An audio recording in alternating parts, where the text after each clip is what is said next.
ఠ అనే బీజాక్షరానికి అధిష్టాన దేవత క్రియా సరస్వతి.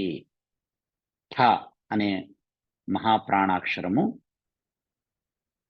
ఠ అనే బీజాక్షరానికి మంత్రశాస్త్రము శ్లోక రూపంగా ఈ విధంగా చెబుతుంది. ఠకారం స్తంభనం చంద్రం శాక్తేయం శత్రునాశనం రోగపీడాహరం దివ్యం మహాజ్వరహరం పరం.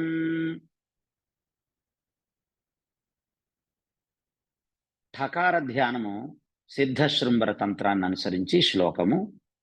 క్రియా సరస్వతీ ఠాక్యా టంకాంకుశవరాభయాన్ ధత్తే సింహవరారూఢా చ ఏకవక్త్రారుణామత.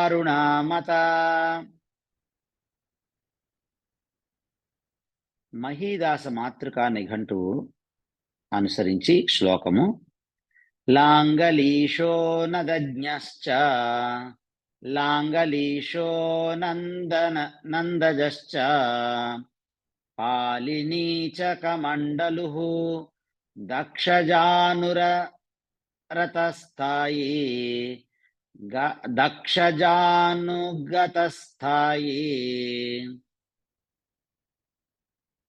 ఠకారస్తవిరస్మృతః.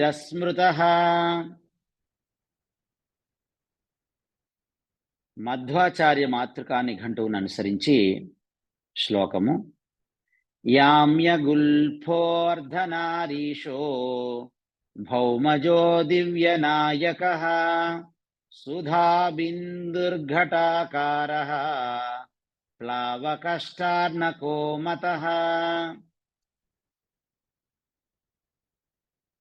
ఠ అనే బీజాక్షరానికి మంత్రశాస్త్రము తాత్పర్యాన్ని ఈ విధంగా చెబుతుంది.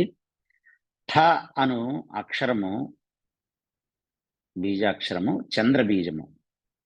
ఠ అనే బీజాక్షరానికి అధిదేవత శక్తి. శత్రునాశనము వనరిస్తూ మహావ్యాధులను వరుస జ్వరాలను పోకార్చి స్తంభనం కలిగించు గుణం కలది. ఠకార ధ్యానము సిద్ధశృంభర తంత్రాన్ని అనుసరించి తాత్పర్యము. ఈ ఠకార అధిదేవత క్రియా సరస్వతి అని పేరు కలది. ఈ క్రియా సరస్వతికి సింహం వాహనము, 4 చేతులు కలవు, ఎర్రని శరీర కాంతి, ఒక ముఖము ఉండును. ఈ క్రియా సరస్వతీదేవి యొక్క కుడి భాగంలో ఉన్నటువంటి చేతులలో క్రింది నుండి పైకి వరుసగా 1 అభయముద్రను, 2 టంకమును, అట్లే ఎడమ భాగమున ఉన్న చేతుల్లో క్రింది నుండి పైకి వరుసగా 1 వరముద్రను లేదా వరదముద్రను, 2 అంకుశమును ధరించి ఉంటారు. అమ్మవారు అరుణవర్ణము కలిగి ఉంటారు. మహీదాస మాతృకా నిఘంటువును అనుసరించి తాత్పర్యము. ఠకారము అనగా లాంగలీష, నదజ్ఞ, పాలిని, కమండలు, దక్షజానురత, స్థవిర అను వానిని ఠకారము తెలుపుతుంది.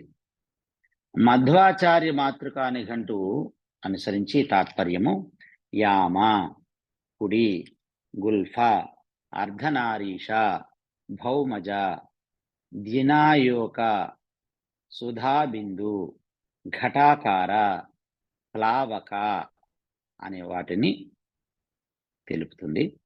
ఏకాక్షర నిఘంటువును అనుసరించి ఠ అనగా పిల్లన గ్రోవి, ధ్వని, మూఢుడు, శంకరుడు, అగ్ని, చంద్రమండలము, కట్టుట, సాహసము, శూన్యము, దృఢము,